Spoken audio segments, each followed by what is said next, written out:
Oi, pessoal, boa tarde. Eu sou a Thaís Lazeri, jornalista, né? Enfim, que ajudou aí o time todo a produzir o documentário Amanhã é Hoje, que foi lançado no ano passado, né? Eu sou uma mulher branca, né? Tô aqui com uma blusa bege e um colar da Amazônia amarelo, marrom e cinza, num escritório bem claro, né? Enfim, muito feliz por estar aqui com vocês hoje, falando de temas tão urgentes, né? Enfim, a gente acabou de ver a eleição americana, né? As mudanças climáticas e a pauta do meio ambiente super à tona. Enfim, é um prazer estar aqui com vocês. Olá, sou o Rafael Fernandes, sou um homem branco, tenho cabelo e barba escuras, estou usando óculos, estou aqui num fundo que tem um grafite do artista mundano, bem colorido, e com uma planta aqui ao meu lado. Eu trabalho na área de engajamento do Greenpeace Brasil, mais especificamente responsável por garantir que as pessoas se conectem com a organização e realizem ações de mudanças, né, que é a área chamada de desenvolvimento de comunidades. Então, a gente convida as pessoas e estimula as pessoas a participarem de ações, mobilizações através da internet e nas ruas também, né, quando possível. E a minha jornada com o Greenpeace começou aí há mais de 10 anos, quando eu estava incomodado com tanta injustiça social e ambiental, e resolvi fazer alguma coisa para não ficar apenas, né, vendo toda essa injustiça, mas realmente colocar a mão na massa, né? Foi aí que eu entrei como voluntário na organização e continuei nela até hoje, assim, continuei essa jornada até assumir, né, uma das coordenações de engajamento, auxiliando com que outras pessoas também se engajem, assim como me engajei com a organização. E minha relação com mudanças climáticas também já começou há muito tempo atrás, lá em 2013, mais ou menos, quando eu tive a oportunidade de participar de um treinamento com outros líderes jovens de outros países e tive a oportunidade de ouvir presencialmente o depoimento de uma pessoa da Filipinas, onde ele relatava como a crise climática já estava afetando a comunidade dele, onde eles já estavam perdendo, né, as suas casas, a escola da filha dele já estava inundada, então realmente eles estavam perdendo uma cultura inteira por causa da crise climática, né, e de seus efeitos, né, isso no documentário que vocês vão ver aí logo em seguida, vai dar para materializar bastante também como isso já tem afetado, né, várias pessoas, não só em outros lugares do mundo, mas aqui no Brasil também. E acredito que é isso para começar o papo. Boa tarde, eu sou a Érica Pires, eu sou advogada, pesquisadora, e trabalho há 15 anos com o tema das pessoas que são afetadas por grandes mudanças ambientais, desastres e mudança climática, e eu sou fundadora da Rede Sul-Americana para as Migrações Ambientais. Eu sou uma mulher branca, eu tenho cabelo médio, castanho escuro, estou usando óculos e estou num ambiente que tem uma biblioteca e uma bandeira da comunidade andina. É um prazer estar aqui com vocês, e minha relação com a mudança climática veio também da academia, mas da inquietação, né, por ser uma questão global, né, ainda pendente de proteção, a falta de reconhecimento dessas pessoas, e por ser advogada, né, resolvi me dedicar a essa área, e já tenho aí 15 anos, né, do ponto de vista individual, e 10 anos com um grupo incrível de pesquisadores que, através de várias estratégias, como pesquisa, advocacy, né, tenta olhar o tema das migrações ambientais e batalhar por esse reconhecimento e essa proteção, do ponto de vista jurídico. Obrigada. Bom, pessoal, então vou retomar aqui, fiz a minha breve apresentação, vou contar um pouquinho mais da minha trajetória para vocês, né? Eu sou jornalista, eu trabalho com jornalismo investigativo há mais de uma década, e, enfim, desde a faculdade, quando perguntavam para mim qual seria a minha especialização, eu respondia que eu ia me especializar em gente. Então, as histórias das pessoas sempre foram o carro-chefe do meu trabalho, né? Se a gente pode dizer assim, o que mais importa, né, e para onde eu estou, essa escuta cuidadosa, né, em geral, de histórias que a gente tem aí muito que aprender, né, e histórias muito difíceis de contar, porque eu trabalho com direitos humanos, meio ambiente e democracia, então a gente tem muitas histórias de violações, né, nessa seara.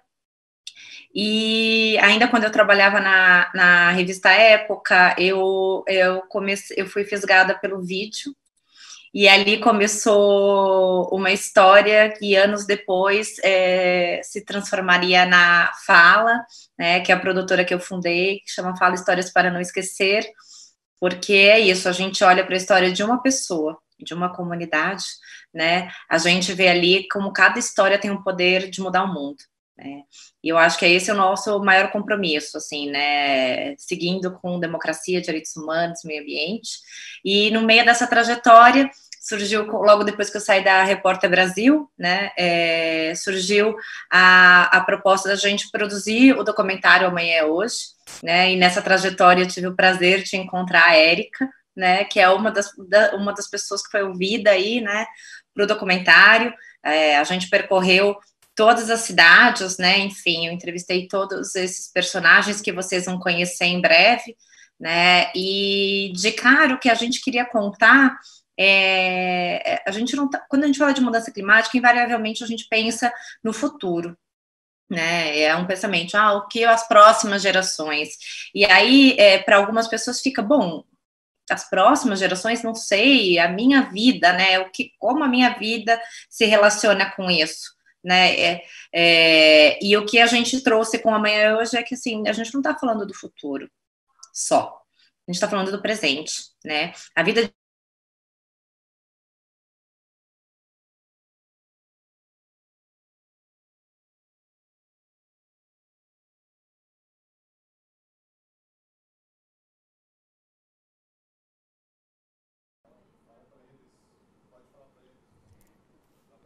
Eu acredito que a Thaís deu uma travadinha, mas posso continuar por aqui. Realmente, né, o documentário pode ter sido passado alguns anos atrás, mas isso continua mostrando, né, que as coisas não mudaram, né, e se a gente olhar, pode até dizer que várias dessas coisas até pioraram, né, em questões da crise climática, e cada vez fica mais exposto, né, como, por exemplo, com essa pandemia que a gente teve, que ela afeta todos, mas principalmente, né, pessoas que estão em situação de vulnerabilidade, né? Então, a crise climática, ela não tem, né, um alvo específico e nem uma data específica para acontecer, né? Ela já está acontecendo, né? Assim como eu contei do meu caso, né, que eu comecei a me importar ainda mais com essa questão, né? Lá em 2013 já estava afetando populações naquela época, né?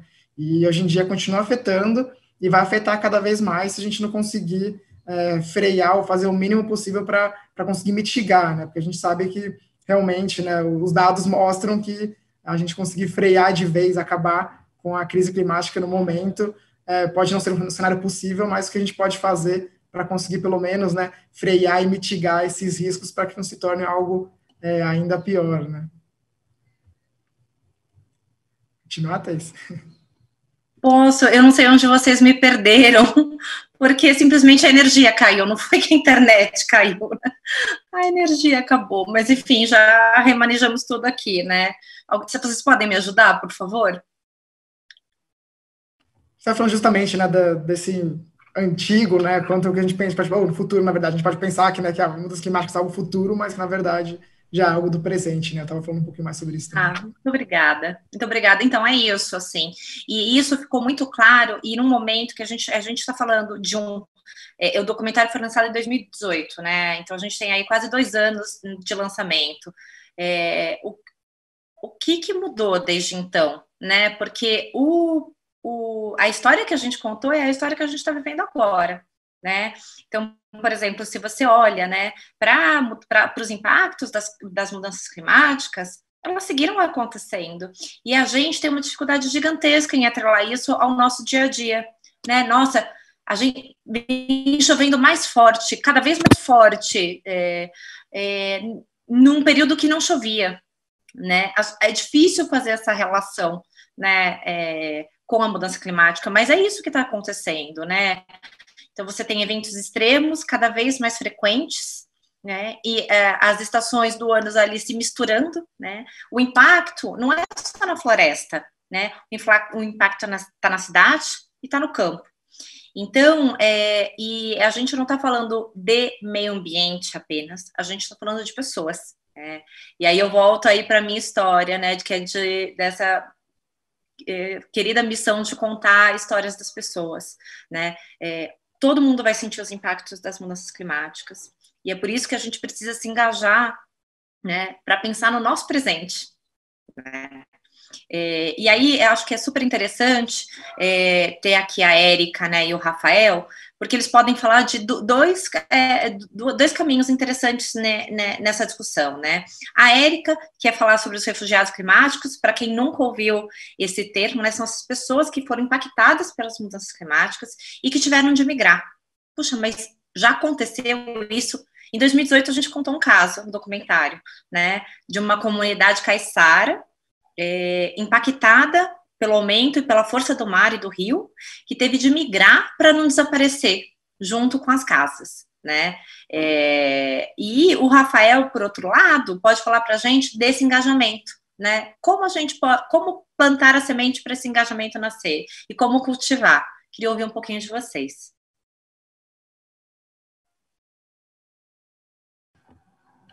Bom, posso começar então falando um pouquinho, né, sobre a mobilização e engajamento, e realmente, assim, né, quando a gente começou a trabalhar mais com esse tema, a gente fez uma pesquisa, né, realmente consultando pessoas, lendo pesquisas, né, que já existiam sobre o tema, tanto no Brasil, principalmente no Brasil, mas, né, em outros lugares do mundo também, e a gente via essa desconexão mesmo da crise climática com o dia a dia das pessoas. As pessoas não, é difícil, né, conectar realmente esse tema com o nosso dia a dia. Então, por que, né, se está chovendo mais, se está chovendo menos, se está mais calor, se está menos calor, o que tem a ver com isso? O que eu posso fazer com isso, né? Sou só uma pessoa aqui, e às vezes, né, quem está tomando as decisões são grandes empresas ou grandes governos, e o que uma ação individual de uma pessoa tem a ver com tudo isso, né?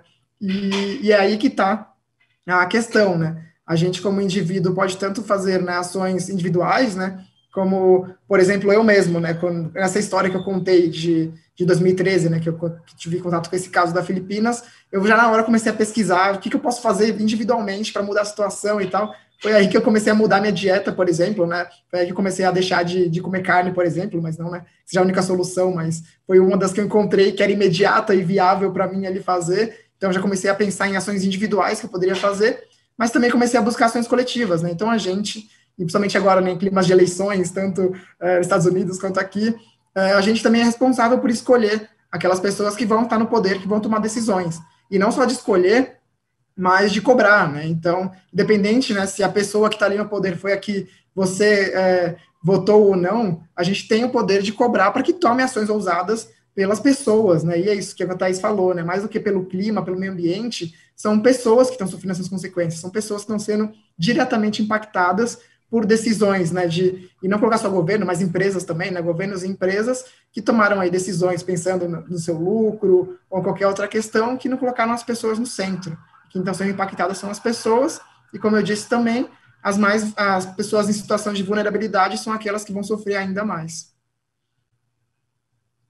Não, e você está falando de escolhas, né? A gente acabou de assistir a eleição, né, a americana, e em breve teremos as eleições aqui no Brasil. Então, é sempre um momento, né, de você falar assim, como eu posso escolher? O que eu posso fazer? A gente tem esse direito de escolher e de cobrar, né, a cada 4 anos, né, enfim, presidente, né? Não é o caso agora, mas a gente vai ter esse momento também. Então, é sempre uma reflexão importante da gente falar das nossas escolhas, né? E de como as nossas escolhas impactam a vida do outro, que é muito o dia a dia da Érica, à frente da Resama ali, olhando para as pessoas, para muitos brasileiros impactados pelas mudanças climáticas, que foram obrigados, eles não escolheram, foram obrigados a migrar. Queria que você falasse um pouquinho mais para a gente, Érica, desse seu dia a dia aí, né, e dessa invisibilidade em cima, que está ali olhando para os refugiados climáticos. Eu vou pegar um pouco o gancho de vocês dois, né, falar um pouco da minha história pessoal, né, eu sou de Recife, né, sou nordestina, e minha família é sertaneja, de parte de pai e de mãe, e uma família também com raízes imigrantes, né, a gente sabe que o sertão é uma das regiões que sofrem mais com as grandes secas, né, a Thaís fez uma reportagem aí também em Pernambuco, né, em São José do Egito, né? Então, assim, a minha identificação com o filme foi total, assim, quando eu comecei a assistir, me emociono sempre quando eu vejo a história, né? Porque é algo que faz parte também da minha história, né? De família que migra em razão de seca, tem uma parte da minha família que mora aqui em São Paulo, que migrou, e a história da nossa família tem tudo a ver, né, com isso. Né, mas eu confesso que foi uma matéria sobre o furacão Katrina que me arrebatou, assim, sabe, sobre o furacão Katrina e relacionando a quantidade de refugiados ambientais no mundo, né, isso, eu vi essa matéria em 2005, e aí minha vida mudou completamente, porque eu via que era como se fosse um chamado mesmo, dessas pessoas que precisam, né, e eu queria colocar minha capacidade à disposição, então mudei uma série de planos que eu tinha feito, né, e comecei a ver como eu poderia, né, atuar, né, mas coletivamente para lutar pelo reconhecimento dessas pessoas, porque o que a gente via, né, ao contrário do refugiado convencional, né, por situações de violência, as pessoas que migram por razões ambientais, elas não têm esse reconhecimento como o refugiado tem, né, e algo que eu gostaria de trazer para aproximar, né, pegando o gancho com o que o Rafael falou e com o que a Thaís falou, né, vendo o contexto brasileiro, é que as migrações acontecem dentro do Brasil, a maior parte das migrações acontecem dentro dos territórios, dentro das fronteiras nacionais, né, não é a maioria quem sai de um país para o outro. Então, a minha intenção aqui também é de mostrar que o fenômeno é do presente, tá? A agenda climática, ela iniciou uma preocupação mais efetiva, né? Não é à toa que a gente vê os movimentos de justiça climática ganhando cada vez mais importância no mundo, e que a gente precisa também fazer algo aqui no Brasil, né? A gente tem política climática que precisa ser revisada para ter um enfoque nas pessoas, para ter um enfoque em direitos humanos, né? Mitigação é importante, muito importante, né? Mas uma política, ela tem seus beneficiários também, eles precisam estar no centro da discussão. Essa foi exatamente a frase que eu falo no filme, né? Que qualquer decisão que se relaciona à mudança climática, ela tem que estar centrada nas pessoas, né? E as pessoas que são afetadas pela mudança climática, que já estão migrando, e aquelas que precisam, têm uma relação tão profunda com o seu território e que elas não querem migrar, elas têm que ter esse direito preservado também. Então, a ideia da Resama é reconhecer o direito dessas pessoas de migrar e também o direito de não migrar, de permanecer, de se adaptar no seu território, tá? Dignamente, né? Migrar de uma forma digna, organizada, protegida, com apoio institucional. O caso da Enseada da Baleia é bem emblemático em relação a isso, porque pouquíssimo apoio a comunidade teve, ele praticamente fez tudo sozinha, né? Uma comunidade que, graças a essas conexões da vida, eu tenho uma proximidade, né? A situação é bem extrema, e milhares de outras pessoas estão nessa mesma condição. De 2000 a 2017, né, se não me falha, 7,7 milhões de brasileiros tiveram que se deslocar de suas casas. Então, não é à toa, né? A gente se dedica hoje a um projeto de dados, justamente para dar visibilidade a essas pessoas, mais além dos números, né? Lutando para que os dados eles possam ser desagregados a ponto de identificar os grupos que precisam dessa visibilidade e identificar essas necessidades específicas. Por exemplo, uma comunidade indígena não tem a mesma necessidade que uma comunidade caiçara, como não tem a mesma necessidade de comunidades que vivem em ambientes urbanos, né, que têm outras necessidades, que habitam outros territórios. Então, a nossa ideia é dar visibilidade, mas não só de um número, né, mas de distintos contextos, de distintas necessidades e que necessitam de distintas estratégias. E é por isso que a gente advoga para a participação efetiva dessas pessoas nos processos decisórios e nas estratégias de adaptação. Eu não sei se eu ainda tenho um pouco mais de tempo, mas é isso, basicamente, que eu gostaria de falar. Se eu tiver mais tempo, eu posso também continuar. Não, muito legal, Érica. A gente veio uma pergunta aqui que eu acho que é super importante, né? A gente tem mais 6 minutinhos aí, né? Que é o seguinte, né? O documentário, como vocês vão ver em breve, ele entrega essa como esse ecossistema está interligado aqui no Brasil, né? E o quanto a ação do homem na natureza, né, nos levou a essa situação que a gente vive hoje, né? Então, assim, o que precisa ser feito para que cada um, né, consiga entender, né, como as nossas ações, né, e aí eu estou falando de todas elas, né, de consumo, né, a gente falou aí um pouquinho do voto, como todas essas nossas ações também impactam, né, e interferem, né, nas mudanças climáticas.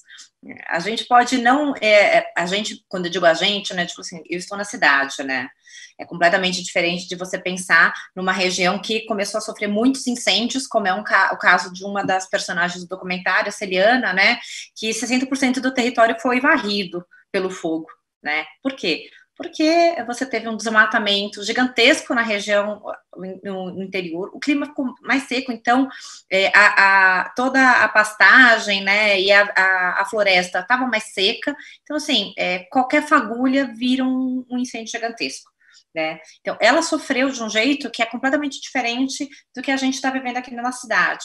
Né? Mas cada história mostra essas interligações, esse impacto, né, nas nossas vidas. O que falta a gente entender? Né, que as nossas escolhas, e aí eu estou falando da escolha de cada um, né, impactam o nosso presente, né, o presente das mudanças climáticas, e o futuro, né, que aí a gente está falando de próximas gerações, e a gente pode imaginar, bom, quem são essas próximas gerações? Né? Eu tenho uma filha, a próxima geração ela já está aqui, tem 6 anos, né, a próxima geração de quem você olha na rua, né, dos teus sobrinhos, de quem está do seu lado. A próxima geração são os seus próximos, e toda a nossa sociedade que a gente imagina, né?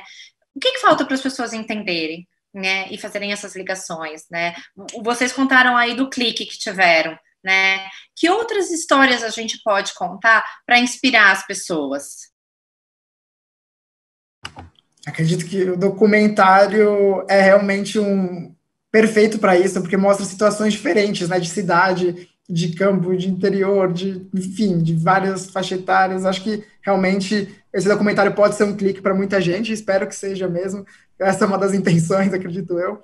E acredito que é olhar também que a crise climática é uma questão que não é só, como a gente já falou, né, sobre o meio ambiente, mas está ligado com segurança alimentar, está ligado com saúde, com floresta, com oceanos, enfim, é tudo que a gente vive, né? Então, se o clima tá mudando, ele não está mudando só globalmente, mas está mudando também regionalmente, então tudo vai ser afetado, inclusive a gente, nesse momento agora, e até nossas futuras gerações, né? Então, acredito que outra inspiração que a gente pode pegar são a dos jovens, né, do mundo inteiro, que aproveitaram aí essa lacuna de liderança, né, dos adultos do mundo e estão aí cobrando ações mais ousadas, né, dos governos para que façam ações realmente ousadas pelo clima e pelas pessoas. No meu caso, eu vejo também como o Rafael, assim, para agregar, a gente vive a crise climática é uma crise sistêmica, né? Ela não tem só a ver com o clima, né? Ela tem a ver com as desigualdades que fazem com que a mudança climática afete as pessoas de diferentes maneiras, intensidade no mundo, né? E no Brasil também a gente está vendo isso. Quem são os mais afetados pela crise climática, pela Covid, né? Então, a gente vê que a crise climática, ela multiplica as ameaças que já existem, né? Então, eu vejo como uma grande oportunidade também, né, de exercício, né, de cidadania, da gente também deixar essas desigualdades cada vez mais evidentes e tomar parte, né, para tentar diminuí-las. A gente tem uma série de agendas, por isso que eu gosto muito de falar dessa solução multi-atores e multi-agendas. A gente está numa era, né, buscando desenvolvimento sustentável, a gente tem uma agenda para isso também, a gente tem uma agenda política, mas eu acho que a agenda política é bem importante, né? Não é à toa que essas eleições, o clima entrou como debate central, tá? Tem a juventude também, eu acho que a entrada do clima nos currículos, nas escolas, a prática de educação climática é absolutamente fundamental, e eu queria fazer uma conexão com o próximo painelista, que é o Ailton Krenak, que eu acho que a gente precisa sim se sentir parte do sistema, da natureza, né, do ambiente. Eu acho que o homem se desconectou muito, né? Eu sempre, meu background é totalmente ambiental, eu sou ambientalista, estudiosa do direito ambiental, e eu vejo que a gente se desconectou muito, né? Essa desconexão, ela provoca essa falta de percepção que a gente tem, esse distanciamento das crises ambientais, que no fundo afetam a economia, né, afetam a paz e segurança internacional. A crise climática é um grande fator, né, de ameaça à paz e segurança internacional, né, se essa crise for multiplicada, né, por exemplo, como se espera. Então, eu acho que tem múltiplos espaços de participação, a gente precisa ocupar esses espaços, né, através do nosso voto, através das consultas públicas, né, a Resama participou muito, né, do Plano Nacional de Adaptação para colocar a migração como uma estratégia de adaptação, participando de consultas públicas, audiências públicas, né, e dando visibilidade às pessoas afetadas. Eu acho que quando sempre me perguntam qual que é a melhor forma, eu falando, escutando as histórias, ouvindo as pessoas que já estão afetadas. Então, eu acho que é um motivo de muita alegria esse encontro aqui, né? É um tema super forte, mas super necessário, e eu acho que não tem melhor forma de a gente se engajar e de sensibilizar, primeiramente, ouvindo as histórias. É a melhor forma de se aproximar, né, da crise climática, é escutando as histórias de quem já está afetado, já está deslocado. Então, a gente, todo mundo que está aqui com a gente, acompanhando para assistir o documentário, né, O Amanhã é Hoje, ele está disponível, então quem quiser, não consegui ver, eu quero ver depois, é só acessar o site do documentário, que é o nome dele, né, www.oamanhaehoje.com.br. Então, é sempre um convite, assim, a gente está sempre esperando, né, os retornos que a gente já teve dele rodando aí o Brasil e o mundo, são incríveis, assim, né, de gente jovem, mais velhos, enfim, né, sensibilizados, né, acho que o Amanhã Hoje ele entrega isso, né, que a mudança climática ela já chegou, né, então o título é autoexplicativo, mas a gente tem soluções, novos caminhos, né, e é por isso que a gente está aqui para falar de futuro, né, então quero agradecer demais o convite, muito obrigada a todos vocês, espero que vocês curtam o documentário, tanto quanto eu curti fazer, né, e ouvir essas histórias, e que a gente possa construir novos caminhos, contar logo mais, né, que é essa nossa conexão. Então, já agradeço desde já, gente. Muito obrigada também pela participação e assistam o documentário, com certeza vocês vão gostar. Obrigada. Antes, quando vinha essas secas, eram piores, porque morria crianças. Naquele momento, na incerteza de saber dos meus filhos, o prejuízo material não estava me dizendo nada. Eu não consigo falar sem me emocionar, gozar disso. Era uma sensação muito triste, várias pessoas chorando, os homens chorando, as mulheres chorando. Foi muito aterrorizante, assim, entender a velocidade e a força do mar. Eu tive medo pelo meu filho na ressaca, medo de ter um tsunami mesmo. É que tem uma galera que não está atenta a essas questões climáticas.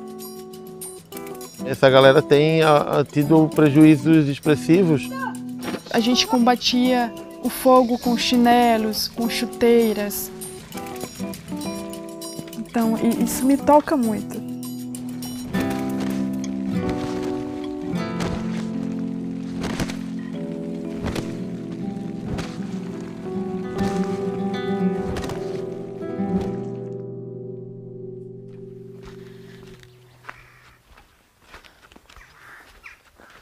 Sabe por que o mandacaru da caatinga é assim, cheio de espinho? O espinho faz com que ele resista à seca. Por olhar aqui, os cactos, eles são os resistentes aqui.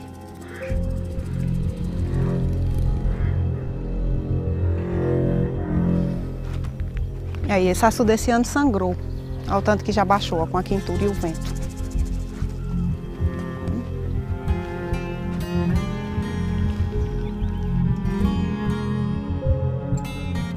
Eu vim morar aqui no ano de 98, mas desde lá, a maior seca que eu vi aqui em São José do Egito, aqui em São Miguel, que é a minha comunidade, foi em 2012. Me marcou aquela seca. A gente via os animais sem a gente ter como alimentar e que ninguém queria os animais nem de graça. 2012 foi o castigo mesmo.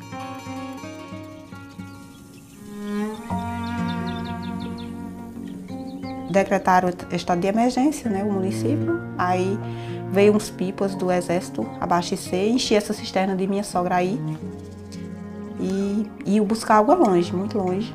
E assim, não era uma água de qualidade, mas era que a gente tinha.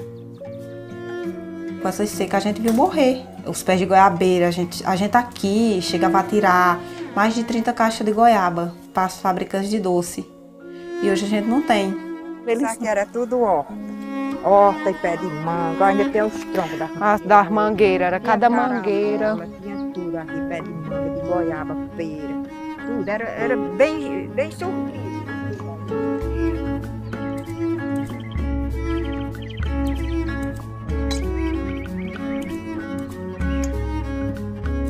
Mas se a gente tivesse terra, acesso à terra, a água, a assistência técnica, o agricultor daqui produzia muito. A gente sabe que antes, quando vinham essas secas, como as de 2012, eram piores, porque morria crianças.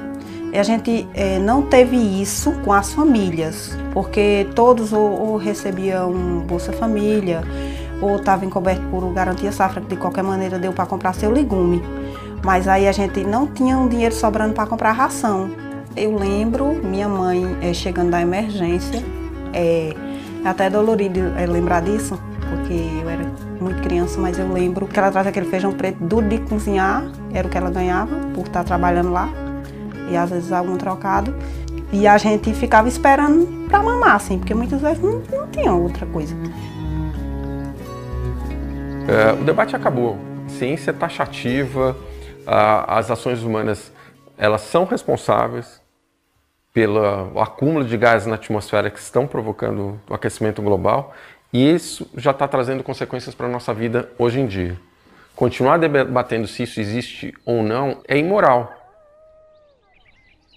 A mudança climática, ela gera, em primeiro lugar, uma perturbação ambiental significativa, daí vem perdas econômicas, daí vem perda de vida, rompimento de tecido cultural, de raízes culturais, aí vem também toda uma questão institucional de como lidar com comunidades que estão afetadas na origem. É preciso tirar da visibilidade as pessoas. Elas devem estar no centro de qualquer tomada de decisão relacionada à questão climática. Nova Friburgo, dia 11 de janeiro de 2011. Um dia comum, ninguém comentou da possibilidade de chuvas, muito menos de chuva forte. Por volta das 2 da manhã, um amigo ligou, falou: olha, estou te comunicando que a sua loja já está cheia d'água, mas você não desça porque você não tem como ultrapassar aí o rio. Eu não consigo falar sem me emocionar, gozar disso.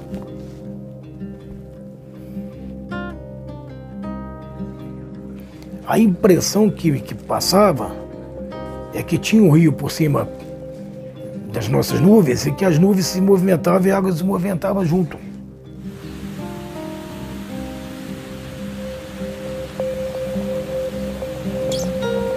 Não havia, literalmente, nenhum morro que a minha visão alcançasse que não tivesse escapado do escorregamento. Nenhum deles. Com muita dificuldade cheguei até a minha empresa, totalmente detonada, as duas portas de entrada literalmente no chão, a lama entrou com pressão na minha loja, explodiu lá dentro, jogou tudo de dentro para fora. Eu perdi, eu não sei bem quanto que eu perdi, mas seguramente mais de R$1 milhão.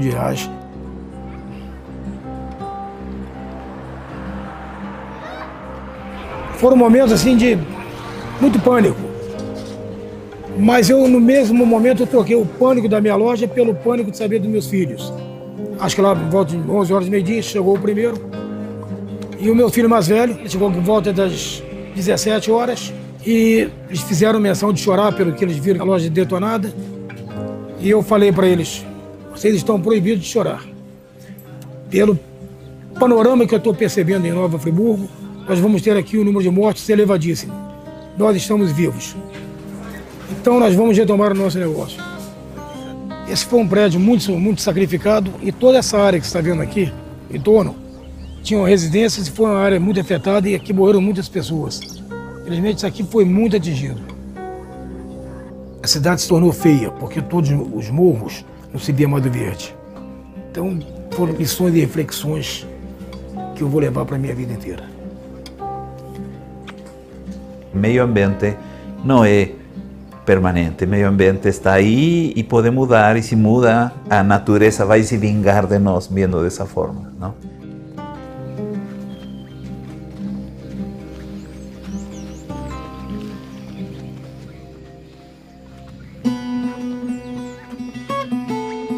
No dia da ressaca, eu recebi uma ligação da minha mãe, apavorada, desesperada.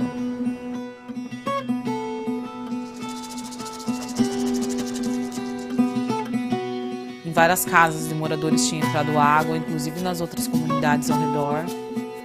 E ela estava desesperada, ela tinha muito medo. A Defesa Civil foi acionada, falando que eles precisavam ir na comunidade e retirar a comunidade. Os laudos diziam que, rompendo os dois lados dos mares e virando uma barra, ela podia vir muito forte em sentido à comunidade, então as pessoas estavam correndo risco de vida.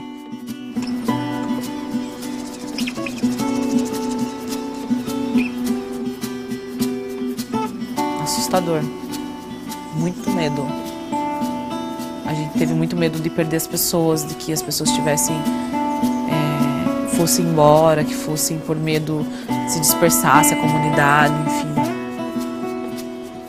A Enseada da Baleia é uma comunidade que iniciou com o processo de secagem de peixe. 60 anos atrás, meu avô identificou que a erosão estava mais intensa. E aí a gente começou a mapear que perdia 1 metro de terra por ano, mais ou menos. Então, ainda em 2015, o catamarã, que é um barco turístico, tenta atracar na frente da comunidade, num local que já tinha contenção. A comunidade tinha 11 moradias e a gente perdeu 4 com uma atracagem de um barco. Em outubro de 2016, tem essa ressaca. E aí, nesse esporão que está a 500 metros da comunidade, de 23 metros entre os dois mares, ele passa para 2 metros. A partir daquele momento, a gente entendeu que se era 1,5 metro de terra, naquele ano era o último ano da comunidade. Com o aumento das ressacas, a gente começa a perceber que ele está retirando a areia muito mais forte em direção do mar. E aí, por isso que virou barra.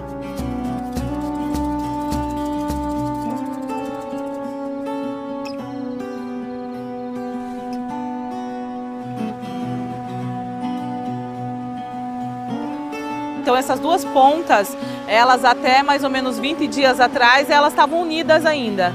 Então, acabou de romper e os dois mares se encontrarem. É muito assustador ver a velocidade que isso se fez, assim, mesmo a gente que conseguiu acompanhar o processo erosivo, né?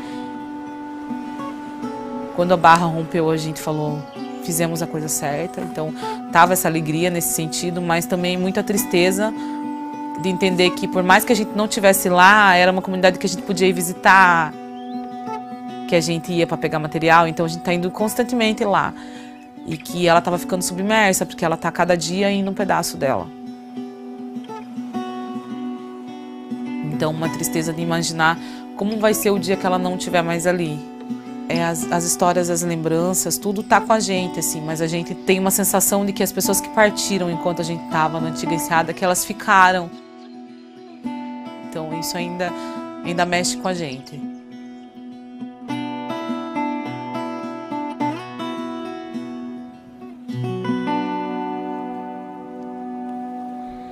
Aí o carro tá andando!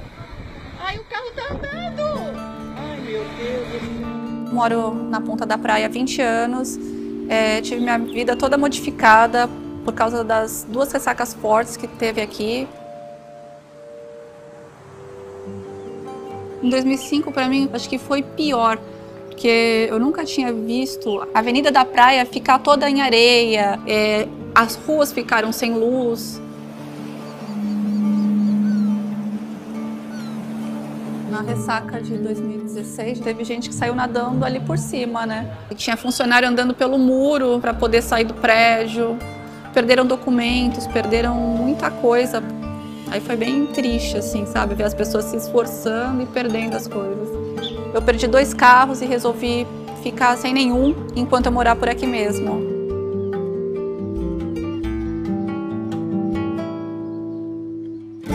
As pessoas ficaram mais em estado de choque, olhando para frente, para o mar. Quando a água começou a bater nos vidros próximo da portaria, aí começou a dar um desespero maior. Parecia que a água ia invadir tudo aqui. Ali em cima eu conseguia ver os carros também do outro prédio boiando, né? Só que ficou tudo submerso. Eu tive medo pelo meu filho na ressaca, medo de ter um tsunami mesmo. Eu ficava pensando, eu vou pegar ele, vou subir até o último andar, porque no alto dificilmente te pega uma onda, né?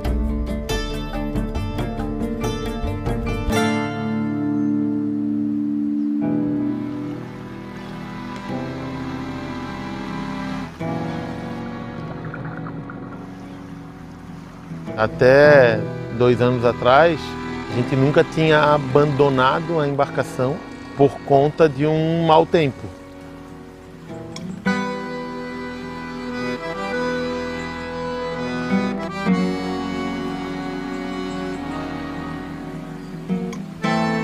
Sofro com o impacto da mudança climática.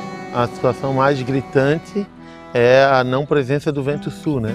A gente lembra muito dos pescadores dizendo que quando dá vento sul, vai 3 dias. De alguns anos para cá a gente percebe que o vento sul, quando vem, vem fraco e ele dura muito pouco tempo, né?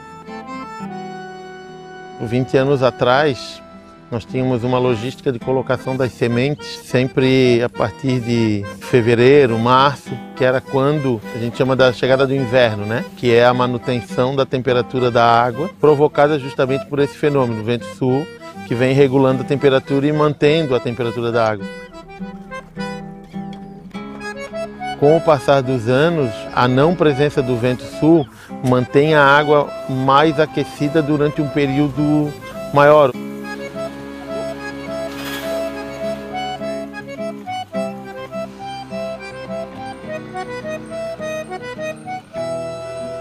Tem uma galera que não está muito atenta a essas questões climáticas, que acaba utilizando as práticas de sempre, né? Essa galera tem tido prejuízos expressivos.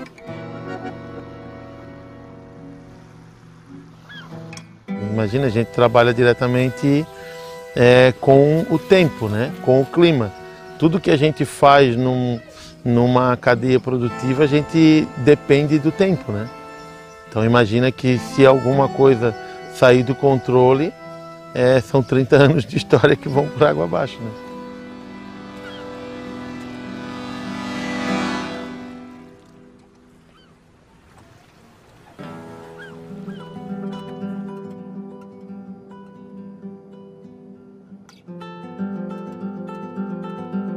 Existe já muita ciência no Brasil e que mostra uma relação muito estreita entre o desmatamento e o regime de chuvas, a questão das secas.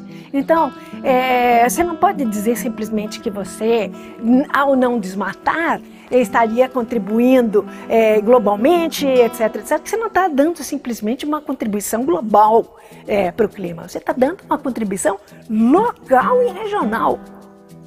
E é isso que a gente tem que pensar. Em 2004, nós desmatávamos 27 mil quilômetros quadrados por ano e isso caiu em 2012 para cerca de 4 mil quilômetros quadrados por ano. De 2012 para cá, nós não estamos mais com 4 mil, mas nós já estamos com 7 mil. Pior ainda, de julho de 2018 para novembro de 2018, as queimadas na Amazônia tiveram um aumento de 36%. O resultado líquido disso é que o Brasil, apesar do extraordinário progresso que fez entre 2004 e 2012, é hoje o 7º maior emissor de gases de efeito estufa do mundo.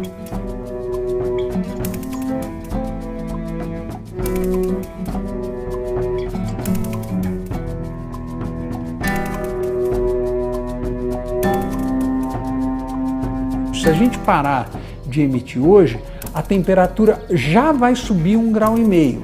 Subir 1,5 graus já provoca situações de calamidade pública em regiões habitadas, por exemplo, todas as áreas costeiras, Santos, Recife, Rio de Janeiro. Isso dá um sentido de urgência que, infelizmente, a humanidade não está conseguindo imprimir a luta contra as mudanças climáticas.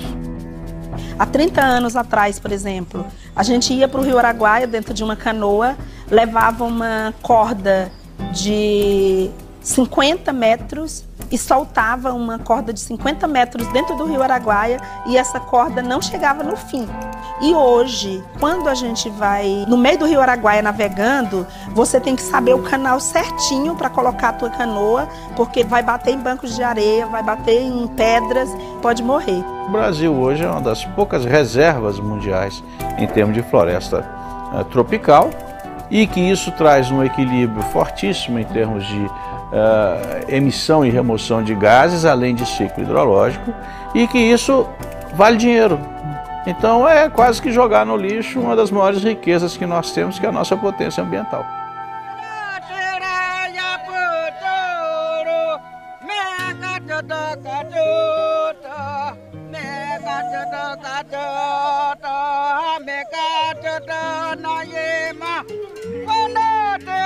Em 2009, 10 e 11. Esses 3 anos foram um período crítico, onde parte das aldeias, a parte da área foi queimada 60%. Foi um terror, né, para nós que vivemos na aldeia, nós que somos índios.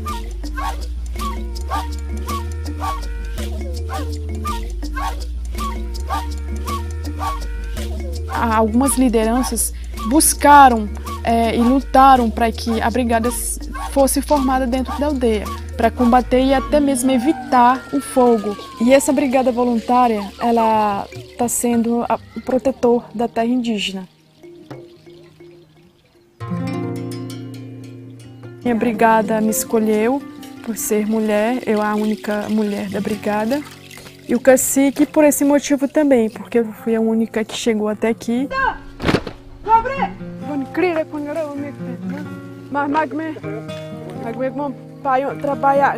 Essa palavra chegar é passar por obstáculos, por passar por cada coisa que tentou te derrubar.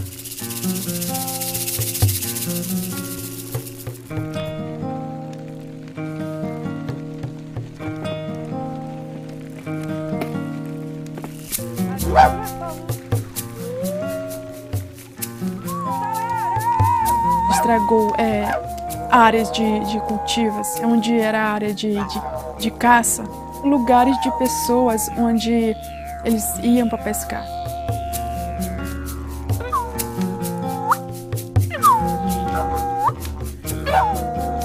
A gente combatia o fogo com chinelos, com chuteiras. A gente não tem a viatura própria, a gente não tem todo o material completo, onde a gente está lutando por isso e onde as nossas condições é muito pouca.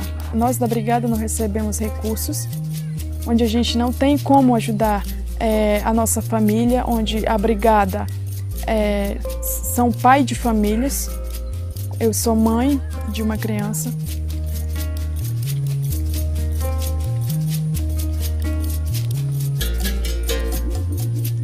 Então tudo isso é um trabalho que é do Estado, onde esse risco não é somente para nós da brigada, onde esse risco também é para a comunidade.